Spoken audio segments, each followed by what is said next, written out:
So where did it all begin for you? I was always one of those kids that didn't know what I wanted to do. The smartest people I've ever worked with, really. Like having the opportunity to be like, I have no idea how to do that, but actually I'm really good at finding someone who is and shaping that. Like I really enjoyed that as well. And startups, like everyone we've got is so passionate about what we do, but you've also got to remember, like they've all got lives. They've got partners, kids, dogs, cats at home, and there's life outside. And So from Me&u, you left there in Jan 23. Initially, you started a new.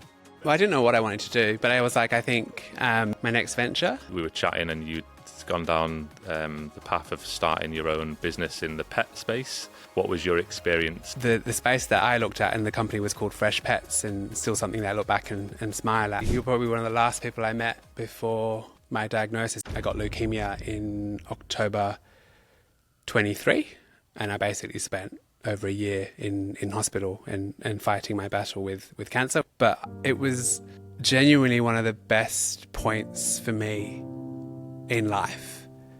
Like 2023, right? We closed this round. I'm doing this business. We were due to open our first Fresh Pet store. Paul and I were getting married. Everything was just amazing. And out of nowhere, this huge friggin' storm comes in. I had probably what is classified as the worst form of leukemia. I had AML, which is acute myeloid leukemia. I had moments in ICU where I was like, oh gosh, like I haven't sent my investor update. What am I going to tell my investors? I'm in hospital. How am I going to deal with this? And everyone was like, Kish, just focus on you. It's fine. And part of me was like, because it was that fight, I was like, well, I fought so hard to do this. I'm not going to let it break, right? And the stats are terrible in terms of percentage of people that survive it. But it hit me out of nowhere. Kish, welcome to the pod. Hello. Start off with a bit more about yourself. For anyone listening, who is Kish Modi? Who am I? Someone who's obsessed with food, dogs, ex-management consultant, found his way into sort of product. And then for the past 10 years plus, I've kind of worked in multiple product roles across scale-ups and startups in Sydney. Yeah, okay, nice. And so where did it all begin for you? In terms of product and tech? In terms of, let's go back to the beginning. So you went to uni in London? I went to uni, and I was always one of those kids that didn't know what I wanted to do. Yeah. I just had good grades, right? Both my sisters did law and are lawyers, and my parents weren't strict, but I definitely had classic Indian parents that were like, you've got grades. I remember mum's looking at me once and being like, well, doctor, engineer, lawyer, Yeah. what do you want to do? And I was like, what if I don't want to do any of those things? I got in and I started combined law at Sydney University, and I quit in the first week. I think I went to 2 law lectures. I was like, this is so not me. Like, I can't do this. But I'd applied to all these universities in the UK purely because of experience. Wanted to go away, wanted to go overseas. And I'd applied for all these kind of management and business management type university degrees, but you don't get your offers until university starts here in Australia. So I kind of started because I was like, well, I got into Sydney Uni. I'd be a fool not to. But I was awaiting kind of my acceptance letters, and I got into heaps of cool universities that I really wanted to go to. And I went to King's College in London, did business management, which was a really mixed diploma. Really cool, actually. Bunch of really cool, diverse modules. And I just excelled. I topped it. I was one of those kids that just topped it year on year. Still didn't know what I wanted to do. And then throughout London, and I think the US is a bit like this. We probably don't have as much of it in Australia just yet, but especially kind of that top tier of universities, when you're doing well, companies kind of approach you. So we just had I remember going in lunch breaks and stuff, and we'd have banks and Goldman Sachs and Bank of America or Accenture and stuff that basically would come and be like, oh, like, we've got a summer internship opportunity. Would you be interested? So it wasn't so much like all these rigorous applications. And because I was topping in university, I was like, yeah, sure. Like, I'll do a banking internship. It sounds They're fun. trying to headhunt the best into Yeah, I think grads. so. A little bit of that, which I didn't know at the time, but I was kind of also like, I'm staying in London this summer. Why not? Earn a bit of money and get a bit of experience. But I still didn't know, was still the kid that was like, I don't know what I want to do. And I probably did it in reverse, right? So I did law, I started law at university, was like, don't want to do that. Then I did all these banking internships. I actually got like a grad placement in London when I graduated. And again, I was like, I don't want to do this. I kind of had an experience to it over the years, and I was like, I'm so not a banker. Like, this is so not what I want to do. And everyone was like, what do you want to do? I remember my mum and dad like sitting me down being like, you keep saying no to everything. And I was like, I think I'm going to come back to Australia, enjoy the beach for a bit. And consulting came up. And I was like, well, what is this? And a few of my friends were looking at it. I still don't actually know what management consulting is, but it was a mix of things. And anyway, I applied, did all my applications, got in. And I just really enjoyed the interview process as well, like all the case studies and stuff. And I was at AT Kearney here in Sydney for about 3 and a bit years. Mainly also all on food projects, but kind of FMCG, retail. Did a bunch for Coles and like Woolies, and worked on the biggest cheese factory in the Southern Hemisphere. Oh, wow. With like Lion Drinks and dairy. It was super cool. But then there was still something in me that was like, hey, I don't want to be a food consultant. Sorry, I don't want to be a management consultant. I want to go more into food. And I found my way into food consulting. I didn't know what that was, didn't know that it existed. But there was this really boutique firm of really cool people, actually, that I'm still very close friends with today, that focused on like shopping centre master planning, airports, retail, how many outlets to put in. And I was like using my modelling skills from consulting, but I was working on like a food retail precinct. So it was like, how many plates does a Westfield food court need, or how many tables of 2 and 4 and 6 should go into a master plan of a shopping centre? Which way should the elevator face to like coordinate traffic? All the things that you don't think about, but are really important when it comes to, especially if you think about a food court concept or about a dining precinct. Half of it is foot traffic, right? Like, they pay rent on foot traffic. So if you can change foot traffic by changing a travel path or an elevator, or making something wider, or blocking another path, you've changed rents, and you've changed the dynamic of who's going to make more profit, because the conversion is it's maths. Like, however many people walk past a falafel joint, you're going to get conversion on so many, right? And that was super interesting. I loved it. It was a bunch of really cool famous chefs, or still famous chefs, but not operating in kitchens anymore, that kind of come into the consulting space. There was a bunch of like Qantas Food and David Jones Food people.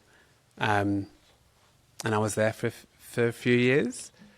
And then I started going more into just startups and scale-ups, but I started at Thrive, which doesn't exist anymore, and got sold to Sumo. But that was kind of that really cool early day keto meal, healthy food bowl concept. Probably too early for its time back then. And then I was a leading product at HelloFresh, and most recently was the CPO at Me&u, and now doing our next gig. Yeah. Well, yeah, super interesting in the pivot from law to banking to startup world. I can't even imagine you working in banking right now. But obviously a super smart guy. But the first noticeable brand that I knew about, on your background, is HelloFresh. That was something when I first moved to Australia. I was using that product, and I was using it through COVID as well. That was part of the little cooking up little meals to get through the lockdown. What was the experience at HelloFresh then?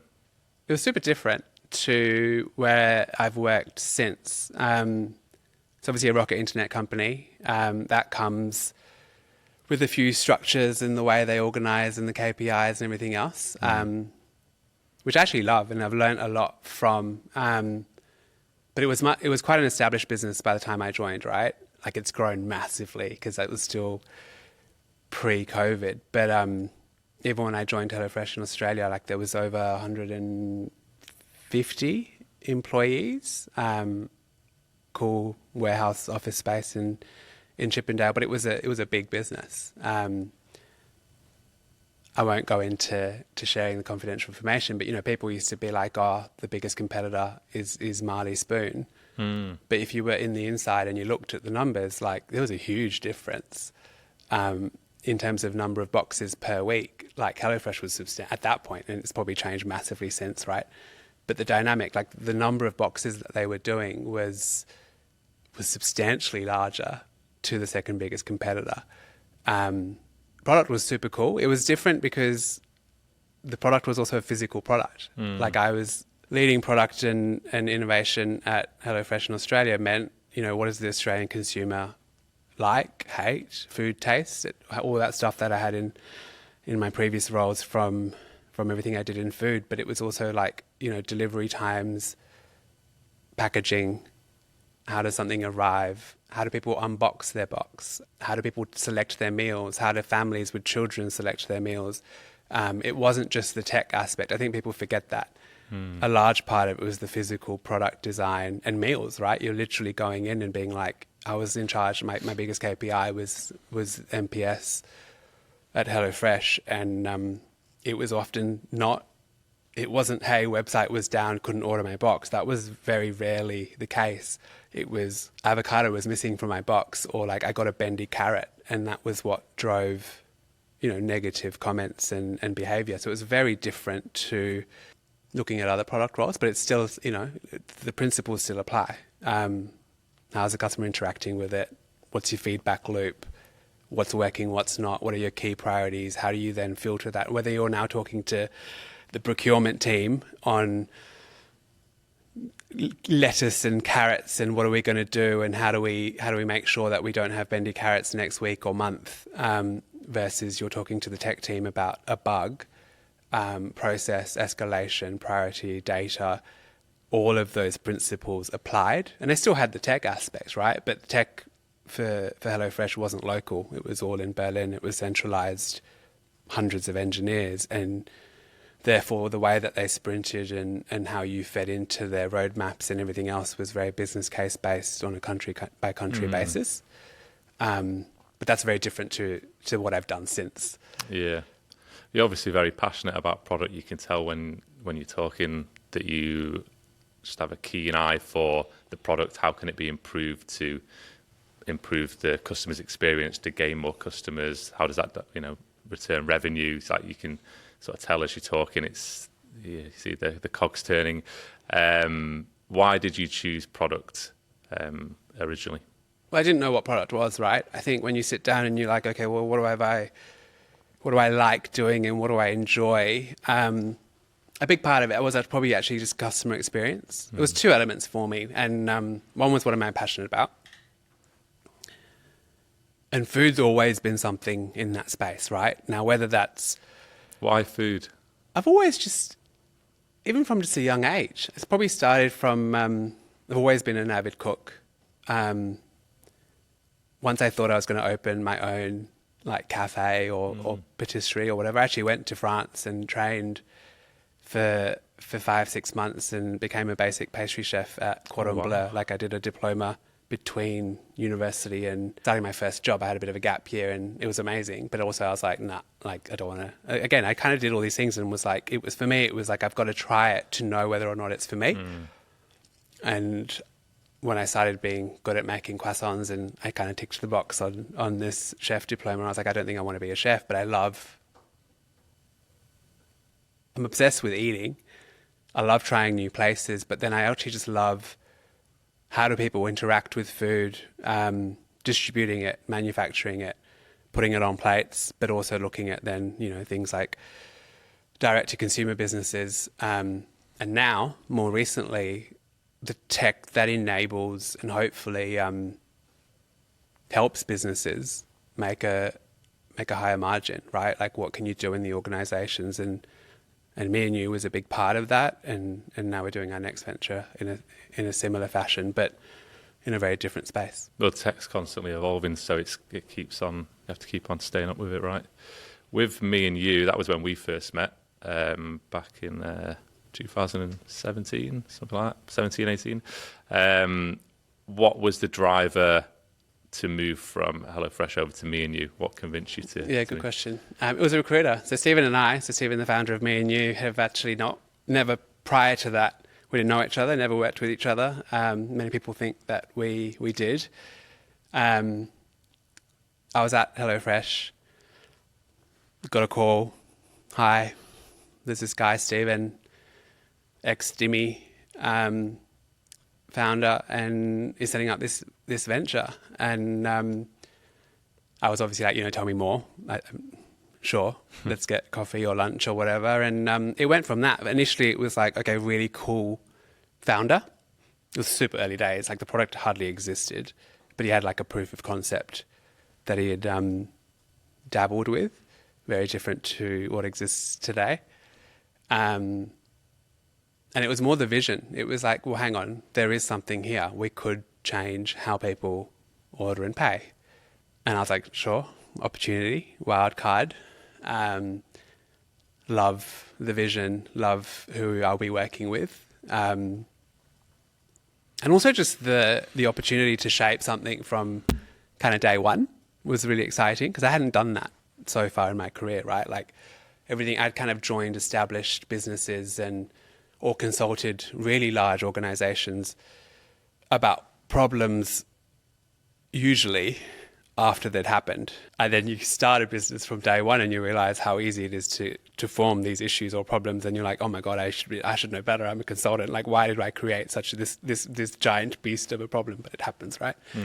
But yeah, forming the product, I had really cool autonomy actually at Me&u, especially more so in the early days. It was very much like Stephen and me and a couple of others, but I joined as employee number 4. We had a couple of contractors, as you know, as engineers or developers, and it was like grow the team, build, shape, figure out how we're going to do that, how are we sprinting, what does the product look like, which tier of venues are we going to go for first, and where does product market fit come into it, how are we going to strategically test all those things. It was just super excited. Yeah. I loved it, absolutely loved it. I looking back at all I loved HelloFresh too, but the first probably year or two of Me&u, absolutely loved. Look back, heaps of really cool memories, and just that drive of things were moving so fast, right? And what you achieve in a day. I love just seeing something grow fast. Yeah, fast feedback. And getting that fast feedback and also just bringing on and working with exceptional talent. We had this opportunity where, and now, many of them are friends, but like the smartest people I've ever worked with, really, like having the opportunity to be like, I have no idea how to do that, but actually I'm really good at finding someone who is, and shaping that. Like I really enjoyed that as well. Yeah. And then you had it was an awesome product idea. It was obviously something very new, something very unique. But then the perfect storm of COVID, like QR codes just exploded in that period of time. And the idea just really, that's when you scaled quite a lot, wasn't it? Yes, I think, and again, there's more stories in that space, funnily enough, because everyone thinks that we just backed the QR code from get-go, and we didn't. I remember having internal conversations and we all were like, I think QR codes are quite ugly. And we were going for, more premium. And we actually sat down, we had heaps of conversations with the likes of Apple and Google. And we were like, NFC, because we had a lot that we had done in the NFC space. And actually our proof of concept was NFC versus QR. Which one? Like, which one are you going to back? And they both were like, oh, totally NFC. This is pre-COVID and before QR codes became just, everything. And then there's that shift in customer behavior, right? Because then suddenly it was the QR code that the state government started putting on venues to check in, and you had someone at the venue entrance often telling people in the queue that you have to scan this and register. Yeah. So you had a customer training element. So then even, my 70-year-old parents who barely knows how to use a smartphone were walking up and then getting told, oh, this is how you scan the QR code and here's how you check in. Yeah. And what we found was that then happening with customer behavior is then people were coming to the table and then looking at the QR code and being like, oh, there's another one. Maybe I have to do that too. And getting out the camera again and scanning in. So often with any new technology, a barrier to entry can be, well, how does the consumer know to do that, right? NFC was very new at that stage. Still now, to be honest, if you put an NFC chip in front of many people, they wouldn't really know necessarily. Different demographics aren't going to know what to do or how to interact with it with their phone, right? So that was kind of just a shift. And again, just listening to the market, and I was like, well, I still don't love them. Like NFC was still cooler. It looked more sleek on a beacon and all the rest of it. But I was like, well, there's been a fundamental shift here. And we pivoted pretty much overnight. We actually introduced both. I was like, let's just put both in and pay for both NFC chips and It's like an and A/B QR test. codes. Well, it was an A/B test, but it was also just to look at the data because I was still probably part of me was like, I really want the NFC to take off here. And You're a big data guy, aren't yeah, and it just didn't. you? Yeah. It was like sub 10%, and I'm like, this is what a waste of money putting these chips in and programming, and why bother? Do many companies use them now? Not in that same space. Yeah, and it's just a really funny dynamic, right? Like even the slogan that we used to have on the beacon was like tap, order and pay. Tap being because it used to be we went kind of the NFC route as opposed to now I think it's scan, which is much more QR code focused in terms of instructions. But we had the weirdest and wildest things happen, like in consumer behavior. People would get their credit card out and like tap the beacon thinking it's going to take cash from them or something. And I was like, oh gosh, like there's a learning curve, right? Yeah. And you look back and now everyone knows and it's become the way in many of these venues. But it takes, I think with any new technology that fundamentally shifts the entry point, if you are going to do that, you forget that there's actually this huge training and knowledge piece that you've got to take the customer through on a journey. Yeah, true. I guess any new technology is going to be that way. So yeah, if that's already naturally happening with what's going on in the environment, then yeah, smart to take advantage of it.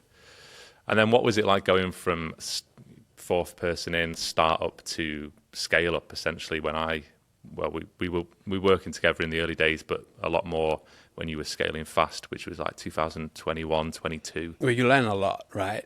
That business grew. I mean, I left after about 4.5 years for a bunch of reasons, but it grew from 4 of us to, at one point, over 150 employees really fast. Yeah. Huge scale, huge growth. But our numbers also mirrored that. Like we were seeing just at some points 300% growth month on month, which is unheard of. Oh, yeah. It was exciting because you get to, again, shape teams and go, but heaps of lessons learnt as well. With that comes, if I look at learnings, which you're probably going to ask me next anyway, but like not focusing enough on the people and the culture piece is probably number one. And we probably just didn't have someone in the organisation, and it's the leadership. All of us should have done it, right? But I was so obsessed with like product, and then we had tech, we had sales, and we had onboarding, but we were all scaling really fast, and we all had these KPIs that we were meeting, and numbers were being ticked. But then we kind of in the midst of that also forgot that, hang on, you're bringing on like 25 new people this month. They're onboarding. How are they going to integrate into the organisation? How is it going to shift the culture? What is the culture? Do we need to re-look at that, right? Even just focus on things like our values, reiterating that. It became, we kind of probably, we didn't execute that as well. I think all of us, if you ask all of the initial leadership team in that space, what could we have done better? which is really difficult to do when you're growing so fast. But making sure you actually, I think it's a huge element. And now, setting up our next venture, that's super top of mind. Culture, people, values, onboarding, new starter, what's their first week look like, right? How do we make sure we've ticked all those boxes? Who's in charge? Kind of built into the DNA. What are our values? Have they shifted? What are our goals this month? What do we not do? How transparent are we being? And how's comms going through the organisation? Which I think is super important. It wasn't that we didn't care. It's just that it filtered through the cracks, right? Yeah. And the perception was it's not happening, must not be important. Where actually it was like, oh gosh, one of us thought the other one had that. And it filtered through. 25 people, like say each month, that's going to shift the culture dramatically each time. But yeah, everyone's in their own zone, product sales, so you're just running in that direction. I guess that's why some of these companies now have like chief vibe officers, and it's sort of sounds ambiguous, but I guess that part of that role is to check on all of those things and make sure, everything's good with the culture. Yeah, I don't know if it should be a role, right? I actually think everyone should have it, especially everyone in the organisation, but everyone on a leadership role, or as soon as you're a manager, it's part of your role. What are you doing to ensure team they know what they're not just that they know what they're doing and things are on track, but also growth opportunities and goals, and are they in the right role? Have you created the right opportunities? Are they happy? Why are they not happy? All of that stuff. And sure, there's roles that you can bring in, and there's even there's really cool software tools and things that help track pieces like this and keep a finger on the pulse. But really, it's also just, you can do it on spreadsheets and coffee conversations, really. You just have to make time for it and have a really strict process. And little things, actually. I think I read a piece I can't remember who wrote it. It was probably a LinkedIn post. It's not mine, so I'm not going to take credit for it. But like even one-on-ones, right? And we all do them. But often, if you're moving really fast, often the one-on-one, if you put 45 minutes in with someone, I've got my giant to-do list of 30 things I need to get done this week. And I'm meeting, let's say, my head of product. It's like, hey, how's it going? And then suddenly it's like, oh, and this and this and this, and I met this client and we need to do this and this and this, and you've just gone right into tasks, right? How are you progressing on this? Where's this at? When's this going to get delivered? That's not really a one-on-one. That's, hey, I'm having a meeting with you and probably giving you 10 more things on your to-do list and then tracking progress. Yeah, great. To a degree it can be, but how do you separate the task piece from just the people management check-in? How actually are you? How was your week? What did you learn last week? What went wrong? What can we do? How are we tracking to your quarterly goals? But anything else, like there might be personal things going on that you as a manager probably should be aware of. Person's like going through something on the side, or stress at home, or hey, they're going to take off Friday for a personal day, or whatever it might be. Those check-in points probably need to either happen, and you need to be really strict to say, hey, I'm going to spend 10 or 15 minutes of this meeting focusing on things that are not task related and are just on you. And what do you need from me? What do you need from the organization? Are things going well? Because work's such a big part. And startups, like everyone we've got is so passionate about what we do, but you've also got to remember, like they've all got lives.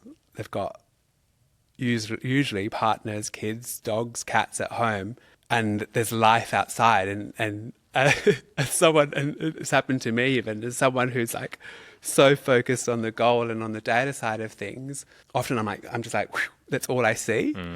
And you're like, well, hang on. Yes, you've got someone who's an amazing and a really, extremely passionate employee, but they're also human, and there's a bunch of stuff that you've got to factor in there. So, Yeah, I mean, really simple, but separating whether you do it weekly or fortnightly or whatever, but actually putting in 2 checkpoints in the diary and really being clear on the agenda of this is not tasks.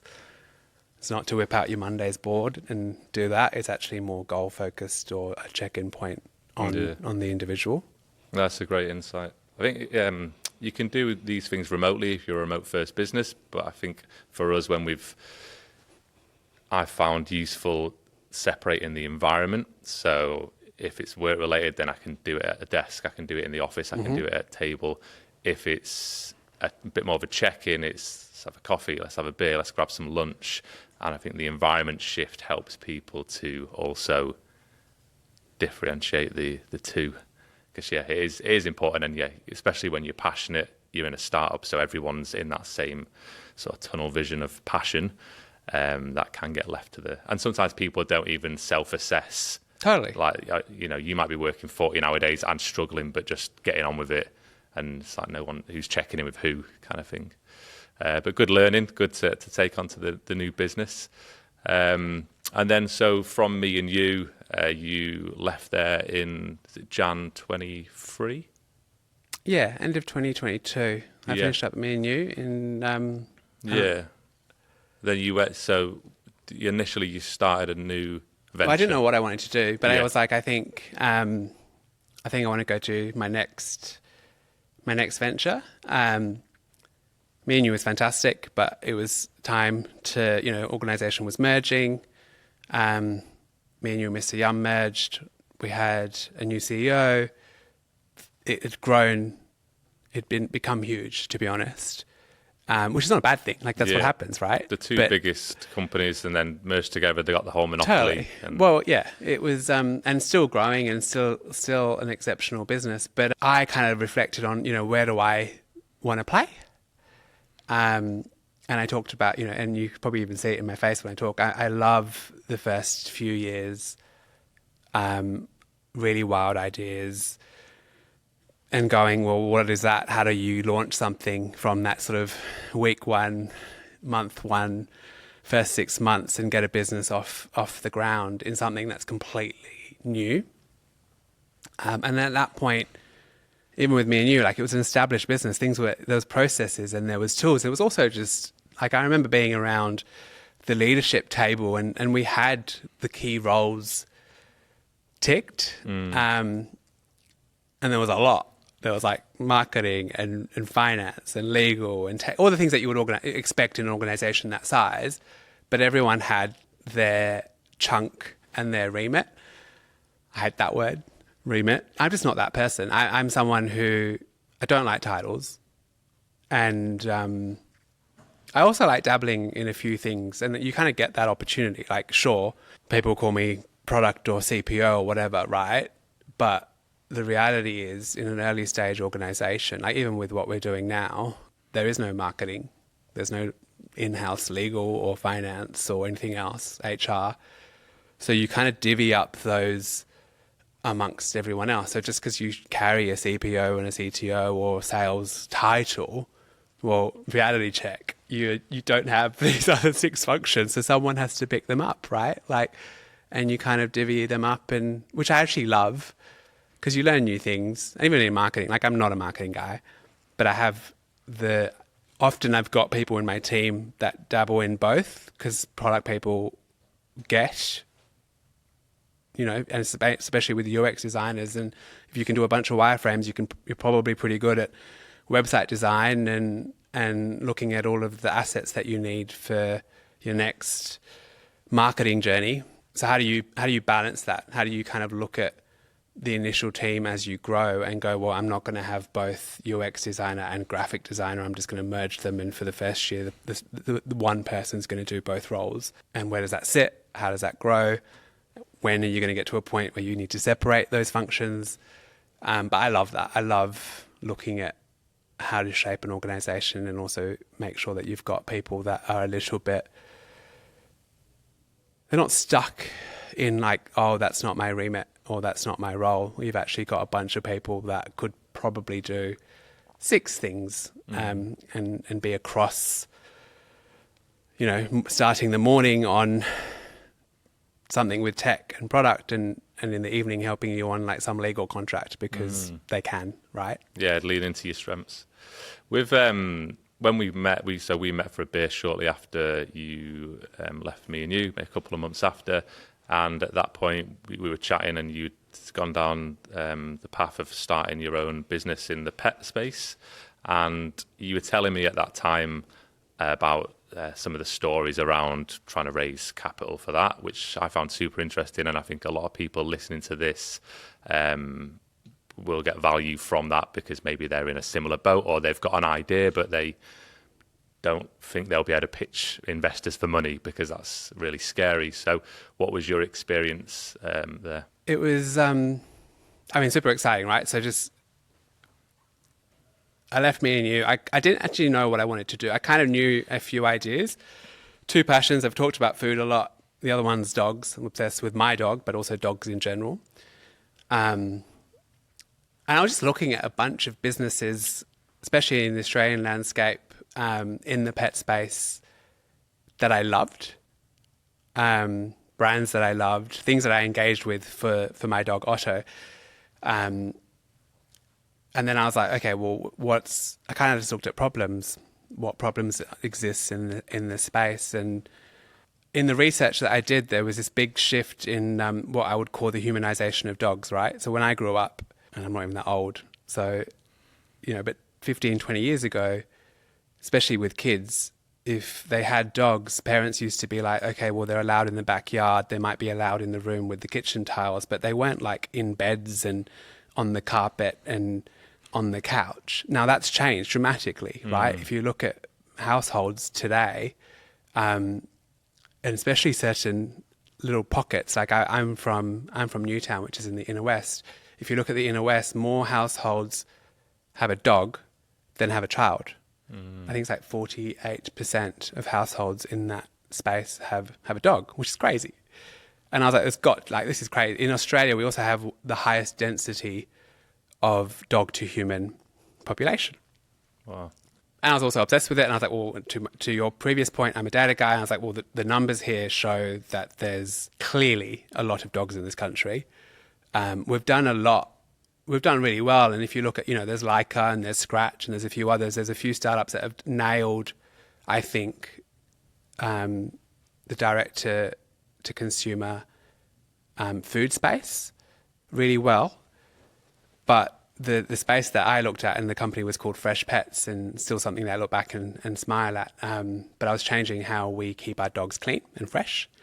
No more dirty paws on your couches and on your beds and stuff. So think like Aesop store meets laundromat meets basically a subscription-based dog paw washing service where you could go from the park and be like, my dog's stepped in something or got dirty paws. I don't want to deal with this when I get home. I don't want to be wiping because the wipes don't really work outside my door before I get into the house, and I can just do like a 2-minute rinse, right? And we actually set up this business. I did successfully raise and close a round on it. I had incredible people joining the organization. I had incredible investors. But then, as you know, I got hit and I got leukemia in October 23. And I basically spent over a year in hospital and fighting my battle with cancer, which is now largely done. And I'm well. To answer your previous question, like that raise, it taught me so much. Like one, it was probably like, yes, I helped in some of the capital raise processes at Me&u. But I wasn't, like Stephen was the founder. I assisted with a bunch of the documents and everything else, but I wasn't hands-on from day one on funding and looking at for the right investors. And I went out to, firstly, everyone I knew, right? Friends and family raise. Hey, I've got this idea, love dogs. And like everyone will tell you, I just got a lot of no's. It was like, you're exceptionally smart, but Kish, like, you're the food guy. What on earth do you know about dogs? Why would I invest in this? And that was really good feedback. And I was like, okay. So number one, I was like, I need to get a cool advisory board. I need to surround myself I've got this gap that people are seeing. Everyone agrees that I get customer experience. They know that I'm obsessed with dogs, and they know that I'll learn and look at things through that lens. but they're like, you don't really necessarily have that space. So then I kind of paused and I was like, well, I've spent 2 weeks pounding the pavement and the feedback I'm getting is love ya, but you don't have that dog piece. And I built kind of just a really solid team of advisors. And in one way it was luck, because I could have said no, but I approached people that I admired. I talked about, Leica and Scratch and stuff, but I approached Gigi, who's COO and CFO at Leica, and his partner Anna, that founded Leica together, smartest person I know. Mike, founder of Scratch Food, and like these are not people that I had previous connections with, but they were literally like LinkedIn messages. Hey, love brand. I'm obsessed with dogs. Can we get coffee? Right? Obviously, it was like either no initially, or it was like let's see how things go. But we lined up things and we met. Went through my pitch deck. First, it was like, what do you reckon? And then they just got excited and they were like, sure, you seem smart. Why not? And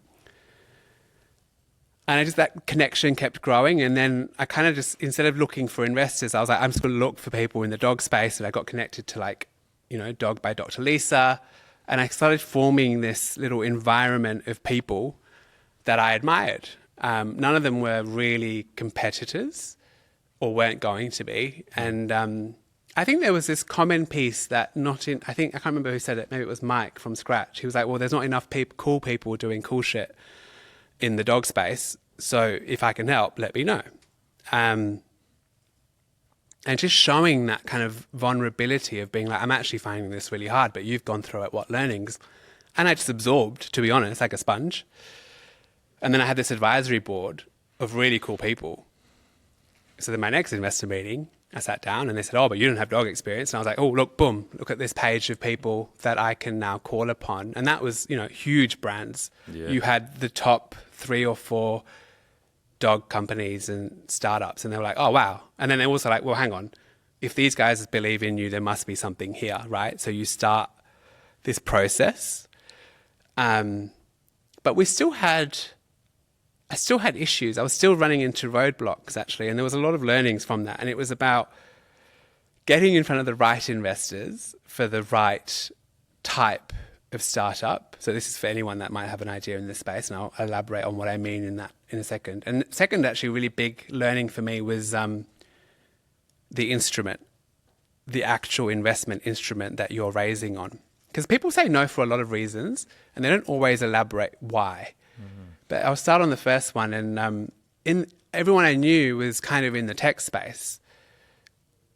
It wasn't. I learned quite quickly that Fresh Pets was not a venture capital business. The metrics did not match what a VC fund was looking at that time in that market. But a bunch of partners and principals at VCs loved the idea. Many had dogs, and therefore were willing to have chats with me, be like, I freaking love this. Mm-hmm. How can I help you, and how can I introduce you to people? So my strategy was like, okay, well, great. And actually, they're really smart. The VCs are really good at a few things. One is connections, and 2 is they're incredible when it comes to reviewing your model and your pitch deck, because they see hundreds a week, right? So getting someone from there to rip it to shreds is probably better than going to your next big investor meet that is actually potentially going to invest. So it was kind of a bunch of trial runs and just actually friends. I wasn't doing it in a bad way, but people that were genuinely interested and wanted to get involved and wanted to help. But there was this complete understanding. I'm like, I know you're not going to invest as part of the fund. What do you think? Who can you introduce me to? And the network grew. But then I got this kind of pushback, because it was like, well, hang on. One, there was this, we're not really interested in direct to consumer. And then there was some investors that were like, we just don't do brick and mortar type businesses. This was stores, right? And I think Aesop had just sold. So there was a bit of buzz around that. GYG was in the process of kind of announcing its IPO. And again, there was this, there is the ability to have a franchise business that goes gangbusters, goes global, and does this giant IPO business. And those stories were resonating with people. So I was like, okay, well, what can I do here? How do I lean into the ASOP model and the learnings in that space? Also, I was like, who's everyone that invested in ASOP, and would anyone be interested in fresh pets? That never happened, but there was a bit there. And then I just had this thing in my head of like GYG, and I didn't know anyone, but I was like, well, there's a connection there because of food. Someone in my food space probably does know these guys. How do I potentially go one step further? And then I started coming away from kind of tech investors and finding more investors that actually liked investing in the property space, in brick and mortar space, and actually just loved dogs. They were the people that backed me first, so they became leads. And then, again, a little bit of luck, quite a bit of hustle. I was like, I want to get in front of the GYG guys. I had it in my head. Even if I just go, hey, what do we do here? I want to learn about franchising. I want to learn about what you did. And they were super busy. It was like all over the press, and probably, hundreds of people are contacting these guys. And here I am being like, hey, I'm Kish and I like dogs and I want to do fresh pets. And hey, I'm a foodie. Can we get in touch? And through a bunch of contacts and people that knew them quite well, I had coffee with one of the co-founders of GYG, and they loved it. And they had a dog, and they saw the problem. They saw me and I guess how passionate and slightly crazy I was. And they're like, sure, let's do it. And as soon as I had them on the cap table, to be honest, everyone that said no previously was like, how can I get involved? So was Guzman's the biggest on No, it wasn't. No.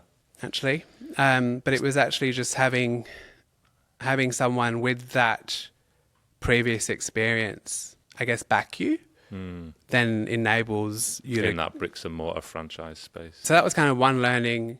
Yeah, someone who gets, because actually site selection's a really big thing here, right? Like we talked previously about my food consulting experience and travel paths and things, and whatever you did in this concept, a really big part of the strategy was where were they going to be located, and this was not.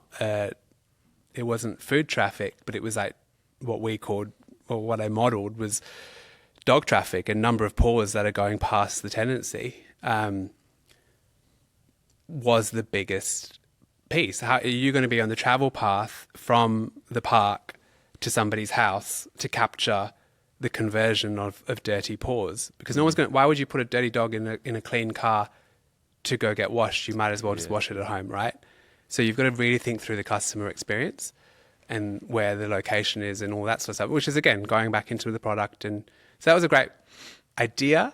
We actually started building the tech. We were due to open the first site, but like I said, I got leukemia. Still something that I think, hopefully, maybe someone listening to this podcast will go, that's a really cool idea. How can I do it?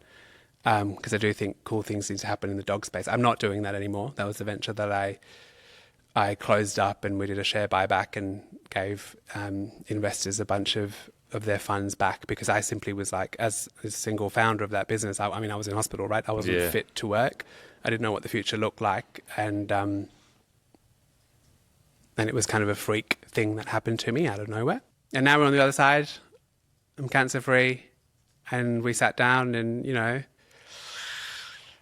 about now, 6 months ago, plus we haven't shared too much, but Stephen, founder of Me&u, kind of came to me and was like, what's next?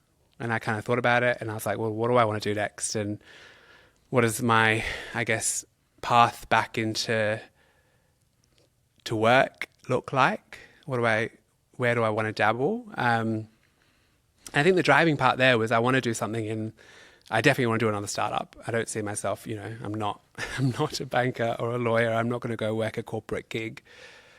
I like early day businesses. And Stephen and I have come up with a phenomenal concept idea. It's actually a lot more than a concept, but we'll be announcing more shortly. Actually, even I don't know how long this podcast is going to take to edit. So potentially at the same time, and this will launch when things are shared more. But at the moment, all we've said is it's called Hey Buddy, and it's in the hospice space. It's got a huge AI element to it. And and it's super exciting. Definitely, and we can dive into that a bit more, I'm sure. But just and we'll go into obviously the journey that you went on, after the pet startup business with your leukemia. But just before we do, didn't you? I don't know if I got this wrong. Did you tell me that you spoke to an investor and they said if you changed the name of the business that they would invest? Yes. What was the name? Oh God, yeah, it was looking back again, little things that you might think are funny, or attention grabbing, and but might not land as well. I actually really struggled. I didn't know what to call the business. Fresh Pets, by the way, was not my idea. I do own all trademarks and everything else on that now, but we started the business and it was called Lick Me Clean, which was actually my partner Paul's idea over drinks. Thought it was funny. We actually ended up with a really cute logo, and it was funny because it was like dogs lick themselves clean. There was a play on marketing, and then I sat down with an investor who I won't name, but a very well-known investor in the pet space, and was like, love concept, love you. There is no freaking way I'm going to invest in a business that has this name. And again, in hindsight, it was like, how did I miss that? But, we thought it was funny. We thought it was cute. And then he'd shown me that, on his way to lunch with me, had done his search on everywhere else that was Lick Me Clean. And there was a bunch of like porn websites, and was like, this cannot be a business that we look at. And he's like, I think it's going to take off. But then how are you going to deal with all of the kids that are like Googling it and want to come to a site or a store? And I was like, I was mortified. Right? I was sitting there being like, oh God, how is this what's coming up in the pitch? This is crazy. Yeah. And look, you're not going to please everyone. And that was an instance where I actually came home and I was like, he's got a really valid point. Have I gone too far about being too cheeky? Yes, it's going to grab attention. Yes, there's a bunch we can do on marketing. But that was a line where I'm like, maybe we don't want to cross this. We don't really want to be on the same search page as websites that we don't want to be affiliated with. And then I sat down, and I remember, so again, having access to a cool bunch of advisors, and Mike's super cool. His background's actually in that marketing space. Mike from scratch. I called him and I was like, hey, I've got a problem. What do we do? And he was like, leave it with me. Let me brainstorm. And I was like, what are we going to do with, I'm like running, right? And you're a team of one at that point. And you're like, I don't know if I've got the time that this deserves. It's also really not my forte. Like, again, I love building and I love the customer reaction. I'm not probably great at naming. I have no strong history or qualifications in marketing. Mike does. He's great at it. And I was like, well, he's way better than me at this. And he did. He sat down, approached it very logically, came up with a bunch of names that were suitable. And then we shortlisted that weekend, actually.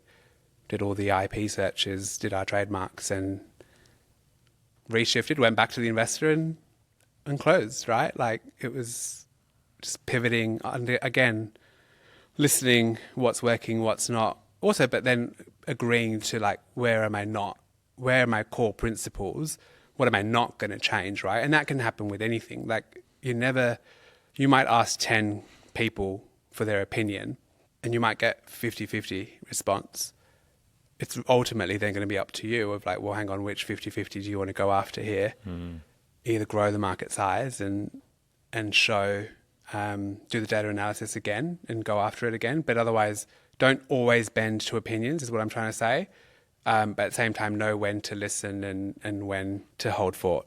Yeah, that's super interesting journey that you went on with that business. I remember chatting to you about it and thought, yeah, and obviously there's a load more that I don't know whether you can or can't tell us at this point about Buddy and the journey of raising for that. But obviously we can dive into that if you can. But yeah, so coming back to your point earlier, we caught up for a beer mid 2023. Was it mid 2023? We caught up for a beer after you left Me&u, and just chatting. I think that's the first time we'd met in person since pre-COVID. We've obviously spoke a lot on the phone, and it was all very remote stuff. But that was the first time for a long time that we caught up in person. We had a beer, we were having a laugh, we were talking about some of these stories that you're talking about today. You know, left, hugged, said goodbye. I think it was the following week, might have even been that same week, I got a sunglass. You know, when someone sends you like a Sunglass Hut voucher code, 50% off friends and family, I got that for us. Oh, ping it to a few people, you know, I just met you. Oh, ping it to Kish. And then I got a response back maybe a few days later. Hey, John, I've been in the hospital.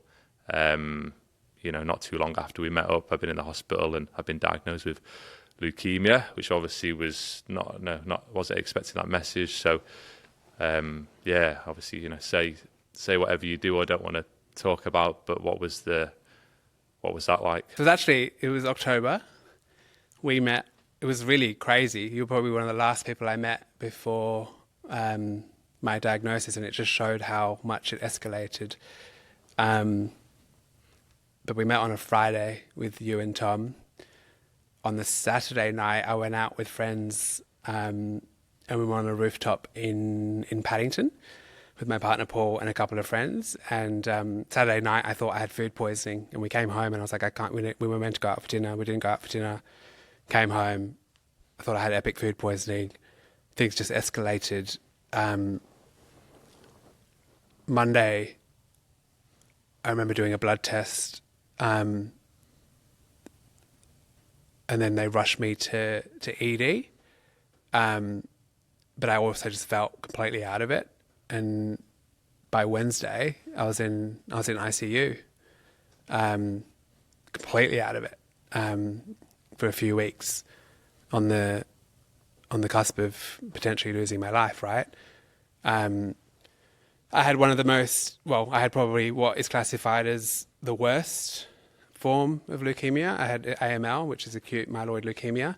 The stats are terrible in terms of percentage of people that survive it. But it hit me out of nowhere. Like some people have like symptoms and things to watch out for, or, you know, you do these tests and you're like, well, how am I tracking? I was someone that woke up every day at 5 o'clock and went to the gym and went for my runs, and even like physically I looked and felt different. And I thought I was somewhat untouchable when it came to that space, right? Like I wasn't investing. Never think it'll happen to you. No.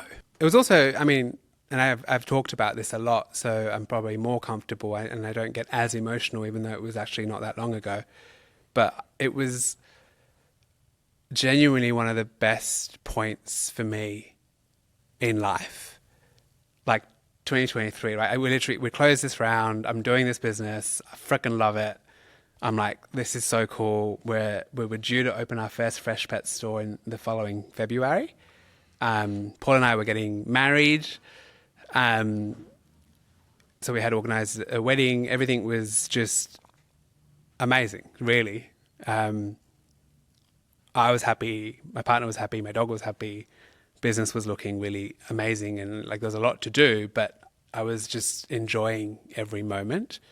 And out of nowhere, this like, you know, huge friggin' storm comes in, and I think it changes perspective. Again, there's a bunch of quotes in this space that I've read, and some resonate. And one of the ones, very cliche and a little bit cringe, but it's true, was like, you can have 100 problems or priorities on your to-do list. And we talked about to-do lists before, and, you know, you stress so much about all of them. And then you get something like leukemia and you've got one. Everything else stops. You've just got one freaking priority and one focus, and that's fight and beat this thing. And I am a workaholic a bit, because I just obsess over delivering and achieving. I've always been a bit like that. So I remember I had moments in ICU, and then I was out of ICU kind of 2 weeks later, where I was like, oh gosh, like I haven't sent my investor update. What am I going to tell my investors? I'm in hospital. How am I going to deal with this? Like there was, and everyone, and I had people that were very close with me and people that had helped me a lot, including some of the advisors that I mentioned through the process, and everyone was like, Kish, just focus on you. It's fine. But even that, I was like, what do you mean? Like, oh my God, we haven't done anything in the business for 2 weeks, right? And everyone's like, you've got a life-threatening illness, like perspective. Hello, what's wrong with you? But there's all these images of me, and I think, founders are probably on the spectrum a little bit, but there's all these images of me with my laptop in bed with a central line coming out of the side of my neck. And part of me was like, because it was that fight, I was like, well, I fought so hard to do this. I'm not going to let it break, right? And I'm going to continue doing this piece. And I was fortunate. I updated all investors in the first few weeks. Essentially said, I don't know what the future looks like. The next year is going to be really tough, but I need to focus on my health. Everyone was amazing. It just actually shows you. And that's another big piece about who you bring on board. I think getting capital for a new idea or a new business, especially as a first-time founder, is incredibly tough. No doubt about it. And if anyone tells you it's easy, they've either got advantage that they've not told you about, or something, or they're lying, to be honest, because it is a numbers game. Like, I met hundreds of investors, and even with the roles that I had and the people that I knew and everything else, people will have meetings with you, but it doesn't mean they're going to... It's a very different thing to put a signature on a piece of paper and give someone hundreds of thousands of dollars to having lunch with someone, right? And there's a big differentiation there. Or a lot of people will say, I help you. I love the idea. Let me know who I can connect you with. And I'm like, I've got so many people that I could get connected with, but I actually just need people to write a check. And we need to get funds so that we can get building. And how do I actually bring them in? And that conversion piece, the step from meeting to yes, amazing pitch, to no, yes, this is something I want in on, it's a big one. But a really important thing there is who you bring on board at an early stage, how much of the company you give away, who you bring onto your board, decision-making, powers, like, it's a huge thing, right? I was incredibly fortunate because there was a bunch of people that were new, but they all ended up being legends, absolute legends. All understood. I think very few people in the world are not going to understand, hey, founder got cancer completely out of the blue, nothing to do with them. How do we support? And even the messages, I was like, hey, we want to do a share buyback. I want to give you funds back. I would say 90% of the messages back, which on reflection, I mean, it's pretty phenomenal. We're like, Kish, you tell us what you would like. And the way it was angled was actually probably more so from a mental health and a distraction perspective. Everyone knows me. They know how much work means to me. It's not necessarily my only purpose, but it's definitely something that I get out of bed for. I've always loved what I do. And I'm always like, what are we going to do today? How are we going to achieve it? I'm super driven. And as I said, I probably am classified as a bit of a workaholic. So they were like, well, the next year is going to be really tough. If you would like to just continue doing fresh pets, but do it slower, and if it's going to be a really good distraction for you, I'm happy to be on board. Whatever's best for you. But I'm not.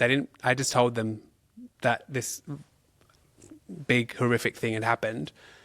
I did personally decide that I couldn't do that. I didn't want to do both. If I do something, I want to be all in. I'm a 150 to 300% kind of person, not a 50% from a hospital bed founder. That must have been tough, like you say. Which was really tough. And they identified, as you said, you're a workaholic, so it's tough to. It's all or nothing. Totally. In some respects. So no, we closed that up whilst I was actually going through a pretty aggressive treatment plan. And I focused on health for over a year, almost 18 months. And what did that look like was that a large amounts of trying to rest? Was it about going to the gym? What was the main Definitely wasn't about going to the gym. Yeah. I'm still not someone who can go and do the same workouts that I used to in the gym, but was in and out of hospital a lot. Obviously, I had my bone marrow transplant, had aggressive chemo, lost all my hair, lost a lot of weight. Like I'm currently probably around 77 kilos. I think during my treatment, and at one point I went down to like 58 kilos. Like I was incredibly fragile and looked incredibly sick. Didn't look like me. People were worried. I was worried, but it was like, well, how do I get the nutrition that I need? And it was all the meds and everything else that my body was going through to fight. And even so a bone marrow transplant completely kills everything, right? The thing about, well, when I say kills, let me rephrase that. The chemo that you get kills both the cancer, but it kind of burns the rest of all the good stuff in your body as well, if I put it simply. And then you have a bone marrow transplant, and it's like having an immune system of a baby. So like it wipes out all of your vaccinations, Wow. and it resets. And, you know, people joke about having kids that go to childcare and that get all of these illnesses and are ill all the time. You've got to be really careful, because now suddenly, even though you're cancer free, or not really, they don't like saying that until 2 to 3 years into remission, but you're in remission.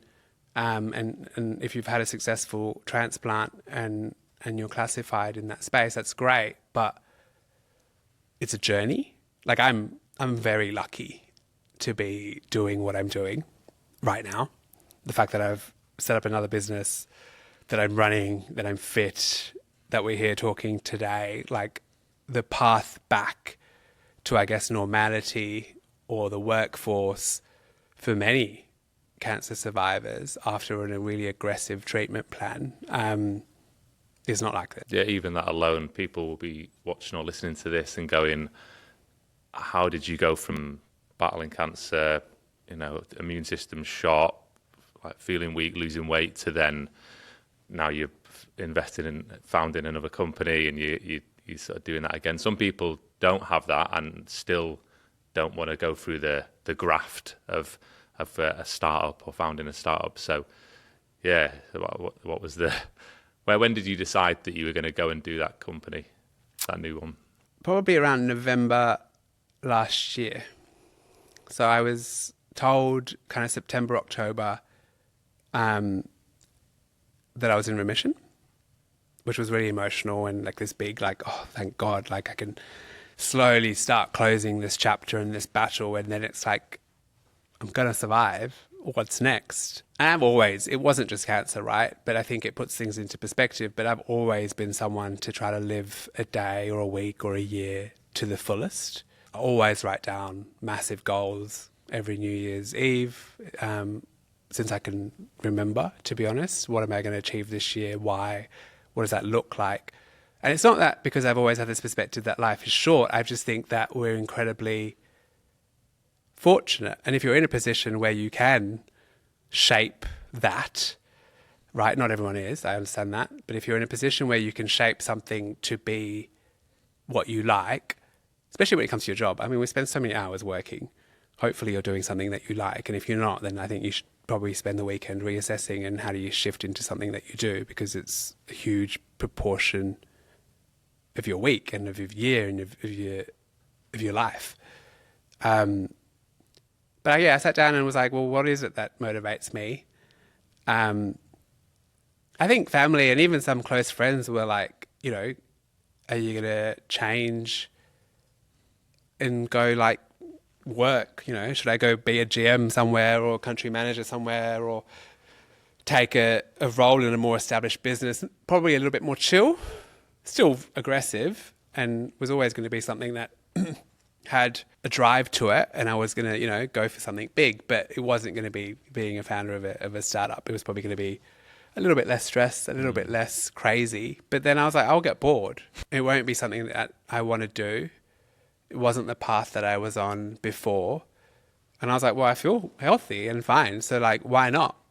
It's my life, right? Why not go and be like, well, no, I want to do my next startup, but within reason. And one of the reasons I'm doing this one is having co-founders was really important to me. I think what I discovered was Not that not that it's bad to be a sole founder. It's a very different dynamic and it's harder. But I was like, I think from a risk perspective as well, it's better if I don't go and be solo on my next venture. So surround myself with people that I trust, that I've worked with before, that have complementing strengths. And then, if something came up so that I had to take a sick day, there's not this crazy stress. It's actually just, I've surrounded myself and I've built a team around me. That's not a risk to the business. I can make space for that. I can make space for my health, but still do something that I love. And that's how I shaped that. So I kind of there was a bunch of roles that I looked at. Some I considered quite strongly. When I announced that I was in remission, I actually got approached for a bunch of roles and considered a few. And then when Stephen approached me for this one and was like, do you want to go again? It was too exciting to say no. And it was an amazing space, industry, concept, idea. It ticked all the boxes, and it's when you're in bed and really excited and being like, when can I start? Like I've got so much I need to do and build. Can we go? And then it just kind of happened. Like, you asked me about decision. I think, I don't know there was no contract or start date, right? It was just, I'm in. Let's go. That's when I guess it's the right move. And we were building, right? Yeah, no, definitely. And so what, in terms of, you mentioned before that until something like this happens with the diagnosis and obviously you're in remission now, but until something like this happens or someone close to you it happens to, or someone close to you passes away, we do, I guess, take a lot for granted, and we don't, we approach life differently, as you mentioned. It seems like you approached it with a similar mindset before of, really wanting to get the most out of each year and, make on the time that we've got here and, the precious time. What's changed from your mindset from as a leader, as a founder, as a person from pre-cancer to now? I think the biggest one's probably perspective. We're all so busy, right? Like, we're running constantly. And sometimes not necessarily know what we're running to in a week. So I've probably, if anything, I've kind of probably got better at my planning. So I talked about planning my weeks or planning the year and setting the goals. I'm pretty ruthless at prioritizing. So, hey, this is what my week looks like. What's going to actually shift the needle on the things that matter? And what can potentially go on the back burner if needed. Doesn't necessarily mean that I'm going to deprioritize a bunch of stuff, but what can potentially wait? What can I delegate? And then even my approach to what stresses me out. Actually, I probably should rephrase it. I still get stressed. You can't just not get stressed. That's not how that works, right? But the perspective that you have when you do get stressed. So before, there was so many things that would like rattle me or keep me up and I would lose sleep over. Those same things, if they happened today, they would still stress me out. They're big problems, right? Whatever they may be, business or personal or whatever. But you kind of just go, okay, probably not worth you. Very few things are worth losing sleep over, apart from if it's a life or death health situation or something really close to you and your family going through that. But very few things in a work environment should land in that bucket. And I think before they did for me a lot, right? And it's going, well, okay, this is what we're going to do to approach it. This is the strategy. How do I make sure that I'm calm and collected? And just little things that help me. The same strategies that I've used even when I was fighting cancer, and there's a bunch that I did with my therapists on, well, how do I get through the next hour, the next day, the next week? All of those strategies and all of those tools in like the cognitive health space and behavioral therapy space can be applied to day-to-day things that are also stressful and difficult. It's probably, part perspective. It wasn't necessarily the cancer that shifted that, right? It was like I talk about this quite openly, but even my fight against cancer, I had phenomenal people around me, helping me, giving me the tools and the guidance. I had doctors on the physical health side, but I had a bunch of people helping me on mental health as well, because it was a huge challenge. And so much is happening to you and flying at you so fast that you're like, what is going on? And you kind of need to digest and process and taking all of those pieces and applying it, to day-to-day work. It's actually proved quite useful. So there's probably a bunch there that could be a podcast in itself. Yeah, definitely. And so now, your newest venture is Hey Buddy. What can you tell us? Probably not everything. Not much. But what can you tell us? No, not much. It's with Stephen. We've got a bunch of really cool people, incredible investors and customers on board. We're building. And there'll be a lot more to share very soon, to be honest. But it's in the hospo space. We are building an AI platform. This one's, and I'm not just saying this, John. This one's really exciting. I think this one's going to be a bit of a game changer and revolution, hopefully for the better, revolutionize a few things in the hospo space. It's awesome. Well, I'm really excited to see how it turns out, watch it grow. I know it'll be a success with you behind it. And thanks for your time today and coming on. It's an inspiring journey. Love chatting with you all the time. Wanted to share that with the people who'll be listening to this. Lots of lessons alert along the way. A very smart guy and very inspiring journey. So thanks a lot for coming on today, No worries. Kish. Pleasure. Cheers.